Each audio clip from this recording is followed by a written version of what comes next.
Cool. Right. Excellent. Right. So should we'll go from the top because you were Yeah. asking about you ask your question again and we'll start it that way. Yeah, so I guess I just need a bit of clarity really from some of the teachings on SA because you have passed a couple of areas and I've just been struggling to pass those areas. I just want to know how you're getting to pass the areas, how you getting to do the research and what's working and what's not working, just from Yeah. your So experience. a good start is to not so when you're looking at the deal analyzer, the tabs that you go through are location, and then you go Yeah. into competitor analysis, price analysis, and then the actual deal analyzer where you just put in Yes. the numbers that you've decided work, and that's when you get told whether it breaks even at 50% and whether it makes the right money at 70% or not. Hmm. Now what I think what most people do is they'll go and do the whole location tab first, and then they'll Yeah. move onto competitor, and then they'll move on to price, which makes Mhm. sense because obviously that is the way that you're told to do it. The thing is, the location tab takes about, I would say, about 50% of the time that you're actually Mhm. spending doing the deal So, analyzer. yeah, yeah. 50 to 60% of the time, I'd say. And then I'd Hmm. say that price and competitor are maybe 20 to 25 each. Hmm. Um, so you can do the whole location tab, and that's half of all the time that you would be spending in the deal analyzer, and that doesn't give you a hard and fast yes or no, should I proceed with this. Hmm. Usually you'll have been given a tip as to maybe this area works, and maybe there's some sort of large construction project on the horizon there. Usually Hmm. you'll have been given a tip, or maybe you live there and you know what's happening. So Hmm. to do that, doing the location tab, I think shouldn't be your first port call. I think the first thing you should do is get your suburb, get your borough by going onto booking.com, looking for somewhere that is a mile away from your the place that's like really crowded. So we're talking about Leeds in this example. Hmm. Another example would be central Liverpool as somewhere that's really overcrowded. Hmm. But you can move if you imagine that you've got a mile radius here, if you move that out of the way, you still catch enough competitors that you can get those 10 bookings per year advance. With only you only need to look at 5 or 6 comparables. You don't end up Hmm. looking at all the properties that are in central Liverpool, all the Hmm. properties that are in the middle of Leeds or something like that. Yeah. So you can still get your comparables, but without having to compete with those guys. And because your search radius for other properties is 1 mile, but most of the things that you do in the location tab is up to 3 miles or 1.5 miles, one or Hmm. two are 5 miles as well. Yeah. Because of that, you actually end up usually looking at the same construction sites or the same offices that these people are going to be going to. So Hmm. often, what I do is you go on Airbnb, and you can quite quickly see if there's going to be overcrowding somewhere. Then just go onto Google Maps, draw yourself a circle, or measure your distance. Hmm. So go from find where it's really crowded, give that a little circle, and then just maybe 100 yards out of that, draw a line that's a mile to where you're looking at your properties. All right. Hmm. Yeah. Or you could just draw a mile long line to somewhere that you Hmm. can just tell there's going to be properties there because it's you can quite easily see that it's streets where there's quite a few houses. Um, Hmm. that's the way that I would do it. I would work backwards in a way because you'll save so much time by knowing whether there's actually going to be those comparables and whether you're going to say no or not, like there and then. Whereas if you do the location tab first, it takes twice as long, and you don't yet know whether it's going to be yes or no. You've got to do one of the others and get Hmm. 75% of the way through before you get told no or not. Yeah. I think that's a really I love that approach because you've just broken down the big deal analyze into sections and Yeah. you've analyzed what's going to take a lot of time and you've streamlined in such a way that you're kind of maximizing your research time, and that's really a great way Yeah, of looking. so a lot of the time in property investing, we talk about ROI, ROCI, Mhm. return on capital invested. When it comes to this part, I think ROTI on your time return on time invested is very, very Mhm. important, because if you're spending, well, like in the example that I just gave, if it takes you 4 hours to do a full deal analyzer start to finish that passes, okay, well, you could spend 3 hours doing location and then competitor analysis, and then find out that it fails, and that's 3 hours of your time gone. Or you could just do that comp analysis and do 1 hour, and just realize that you're not going to continue with it. If you want, I can share my screen and very quickly Yeah, yeah, show I you with think that'll some be Google great. Maps. Can you see Um, that? I cannot see this. Oh, there we go. We've got it. Yeah, brilliant. Yep. Yeah. So just as a really good example of what I'm talking about, I've been looking at Leeds today. Now, Mhm. Leeds is quite a good place. So just off the top of my head, if you go, this is Rosebank Road here, and there's a little green patch. Can you see where I'm just sort of circling my Yeah, mouse? yeah, yeah. Excellent. Right. That's Kirkstall Road, right? Where? It's Kirkstall Road, that road there by the Emily, the village tower, the ITV Yorkshire, right? That long road is I'll take your Kirkstall word for Road. it. I haven't been to Leeds that much myself, but Yeah. so when I was doing this, I think I remember this distance being, so the distance to there to Leeds city centre is a mile, right? Now Mhm. you can get a good place in Leeds city centre. Yeah, This means that you can compete with places that are in Leeds city centre and come up to this yeah. mile point about there. All right. Now that's good, because most of these are hotels, so you're not competing with them Yeah, because you're doing two bed sleep, six apartments or houses if you're doing yeah, SA most of the time. yeah. But down here, it's The around South about Bank, yeah, here, is a yeah, place called Bookbinders, which is an apart yeah. hotel, which if you start to compete with that, you will not have comparables anymore, because they don't get, Mhm. at the moment, we're talking about this on the 15th of November. I'm not going to say this is the case all year round, but at the moment, for the Yeah. next 10 weeks of the year, they don't, so for the next year, they don't have 10 weeks of forward bookings. So Mhm. you essentially realize that, okay, if I extend this out to where Bookbinders is, so Mhm. 1.28 miles that is, and then make that a mile long. What you want to do now is essentially look for houses that are here and Yeah, further to the northwest, because they're not going to be competing with Bookbinders. And as long as all the other property, and I'll just say that the other properties here, I have used as comparables because they do work. The other yeah, properties that you find up there, um, as long as they pass, then you're good, because they're the yeah, ones that you're competing with, and you're not competing with this place that just doesn't get those bookings. So yeah. that is it in like a practical example. Yeah, yeah, yeah. I'll share later what I've done with Leeds, which was the kind of uh the the the opposite of what you did. Mm. And let me share with you how I did that. Actually, if you just Yeah, share your sure. screen Go for me. ahead. So how do I share a screen? Okay, let me just. So can you see my screen at the moment?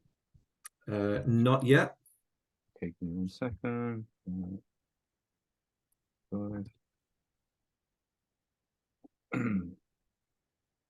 Okay, so Do I need to give you permission to share your screen? uh, I think you do. Give me 2 seconds.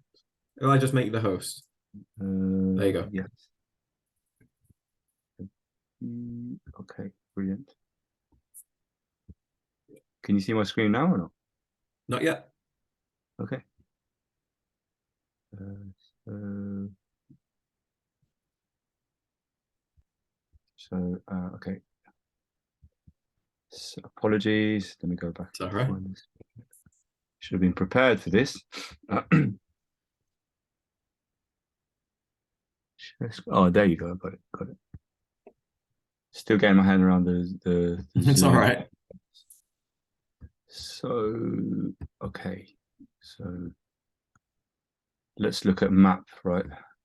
Mhm. Leads. So what I did was uh,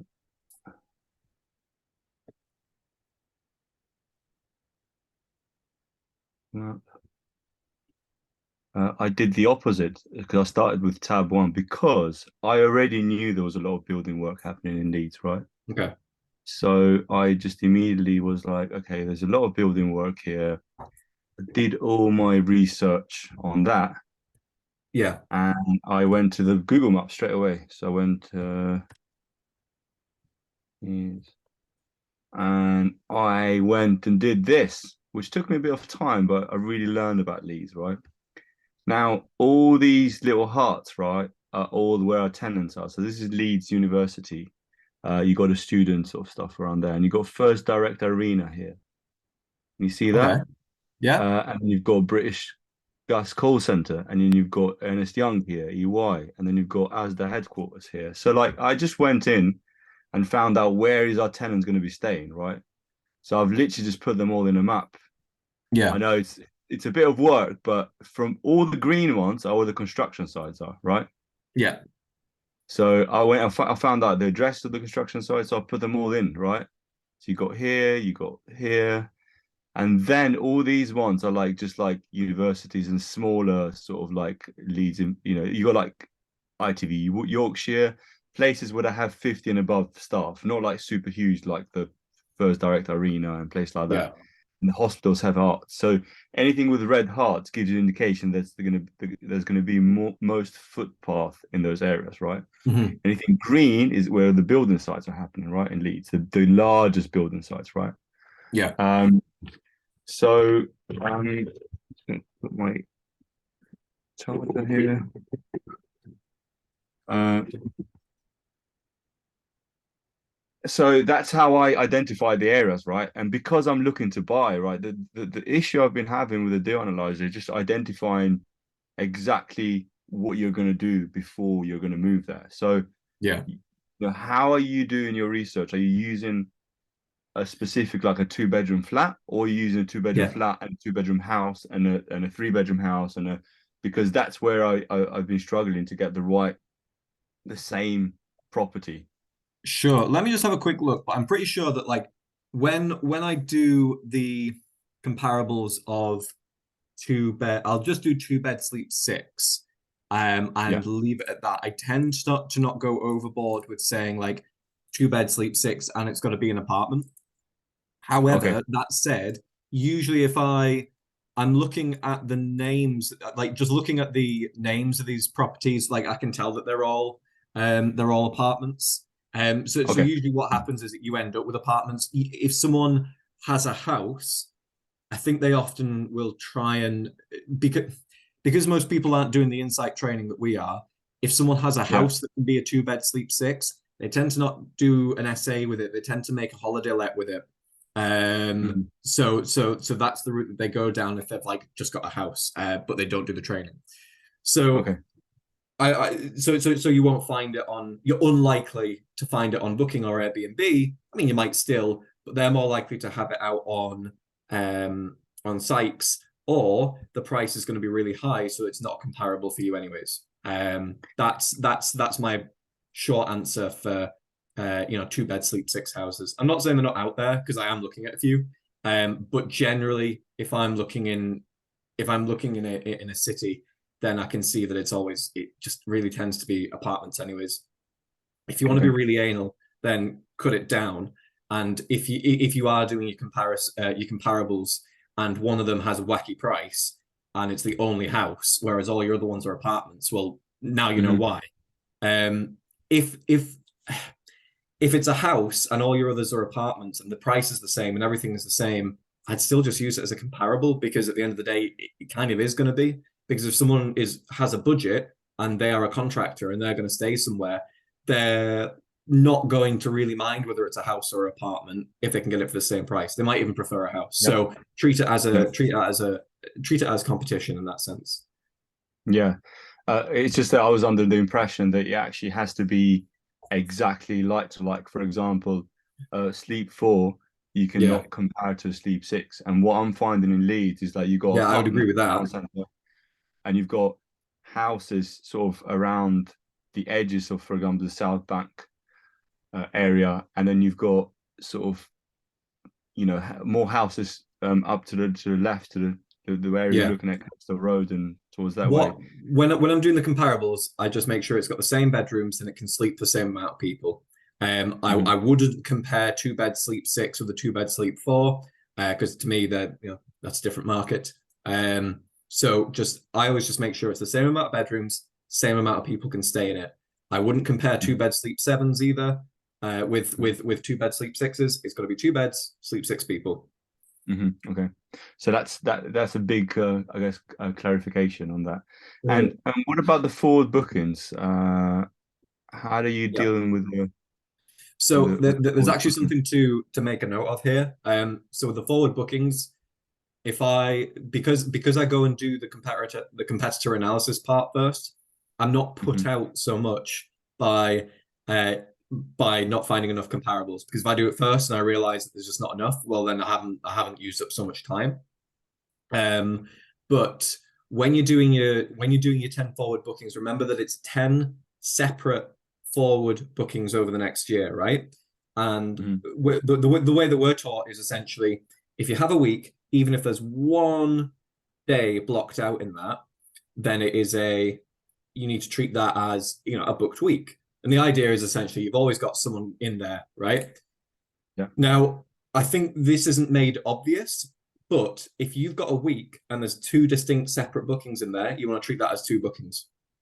Yeah. Because you will, because of the way that the pricing works, you'll usually end up paying the same amount for a weekend as a week as a 5-day week or a 4-day week. Mhm. So that would essentially make you twice as much as a single booking. So Mhm. I would go ahead and count those as 2 bookings. So And like a also week book, just like a week a blocked. If it's a week block booked, you would count it as 2 bookings, right? if a week is totally blocked out, it's a Yeah. continuous single booking. That's one Yeah. booking. All right. Okay. If there's a So week and you've been there's able to 3 days find in, 10. Yeah. go on. You've been able to find 10 separate bookings on these 10 comparisons. separate bookings, right? And it's, yeah, 10 separate bookings, and they've got to be in different weeks. But if you have 10 weeks of forward bookings, is what we're told in the next year. But if you have a week where there's people in for the first 3 days, nobody in Mhm. for the middle day, people in for the next 3 days, then that's 2 bookings in my mind. Okay. Because So yeah. that So makes sense because I'm finding bookings that are like, hey, like, I'm finding bookings for like a month. mm, That can't be one booking. Surely I just account them as a week. So one that week of one booking. Yeah, If if done someone for a if month. someone's blocked out for a month, they're either taking their house back because Mhm. they're yeah, I would usually say that they're either coming back into their house for whatever reason, Mhm. um, or sometimes you can find there is just like a single, for whatever reason, maybe someone's a doctor that is Yeah. working at a hospital. That can often be like a 3-month booking. Yeah. So if you do have like a big block and then it's off again, I would treat it with caution. And if you've got no bookings at all and then like a 3-month block and then no bookings at all, I would probably be quite wary of that. If there's a healthy amount of bookings and then you get like a month block or a 2-month block or something like that, and then there's not really any more bookings after that, well, you wouldn't Mhm. expect to see that many more that far in the future anyways. I would probably be comfortable with treating that big block as like multiple weeks of bookings, as multiple bookings. Okay. Yeah, I mean, I guess I'll have to look at Leeds again, but when I Mm. did my research a while back, maybe a couple of weeks ago, uh, I wasn't well, I wasn't able to find as many competitors that had that 10 forward bookings. So I was struggling with that. I mean, in the town center, I could find them, Yeah. right? Yeah. So there was a lot of demand. I found there's a lot of demand in the town center. But I wasn't able to find them in the other places. But I'll have to look again. And are you finding seasonality has an impact on this? Well, put it this way: the numbers that I put together and just and made a deal analyzer um, that relates to the exact place that I've just shown you on Google Maps. I did Yeah. maybe a week ago. So Okay. seasonality wise, it's still getting 10 weeks of forward bookings. Yeah. Occasionally you'll come across one where, like I said, it looks like it's someone's house because they take it back in April and you don't have any more Mhm. bookings after April. Like it's just totally grayed out. But Yeah. if they have 7 or 8 forward bookings up to that point, I would still go with that. Mhm. It's if it's 10 forward bookings over the next year, but they've blocked it out after April, well, you still got like a really healthy amount of bookings. You could expect to pick up two more bookings, April and after. Yeah. And are these, when you're looking at the market of these, when you're saying the Sleep Six, is this mainly marketed to contractors, or is it marketed to everybody, all the Oh, tenants? I'd say that depends where you're looking. If I am looking at Liverpool, say, so Liverpool is another place I'm looking at. There's a couple of different places now. If I want to get an essay near Anfield, where you're next to the Mm. Goodison Park football stadium, that Yeah. is a good place for contractors because there's quite a lot of construction there. But Mm. if you don't make an effort to advertise to people who are just there on holiday, who want to come and watch a football game, then you're going to be missing out. Yeah. So, like, what I would more consider when it comes down to like actually who you're marketing it to, I Mm. would I would probably not change the property I buy.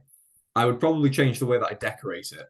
Yeah. If you're looking at your location tab and you've got loads of construction sites, but there's also loads of tourist attractions and fun things for like families to do, Mm. like Yeah. make it a nice, comfy place that's also quite practical and everything serves a purpose because then you're going to hit the leisure market and the contractor market. If there's no Yeah. construction sites, but there's loads of corporate offices, well, make it quite sleek and quite futuristic, because then you're going to be targeting corporate guests, for example. Minimalistic, yeah. Yeah, And for example, so what I've been doing is I've been looking at AirDNA, right?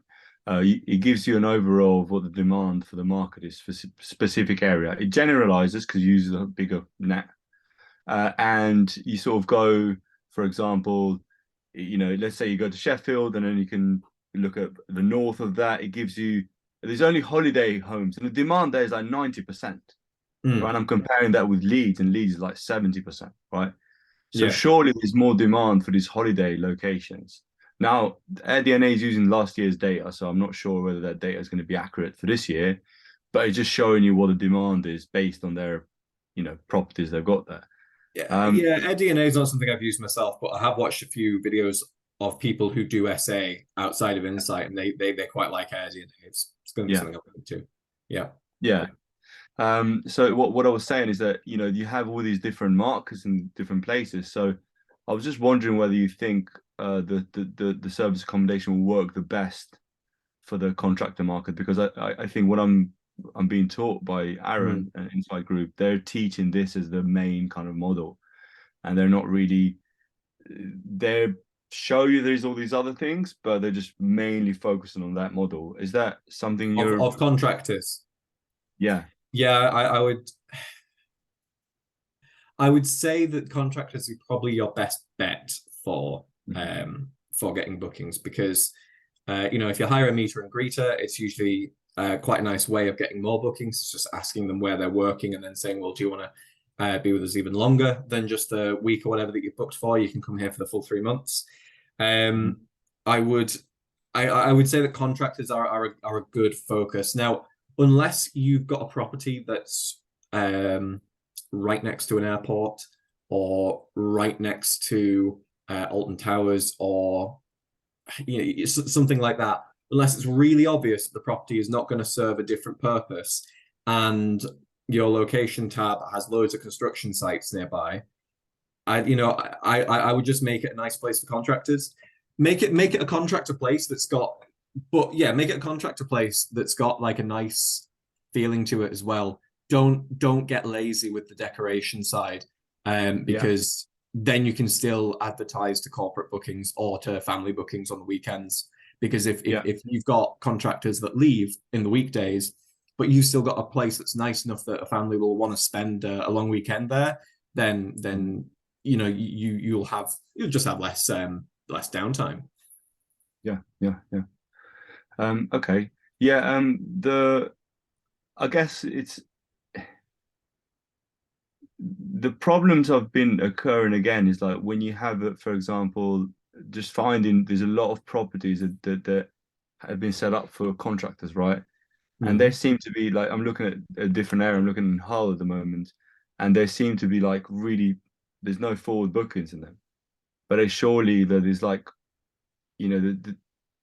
for some reason, I think that they've been set up in a sort of last year, and they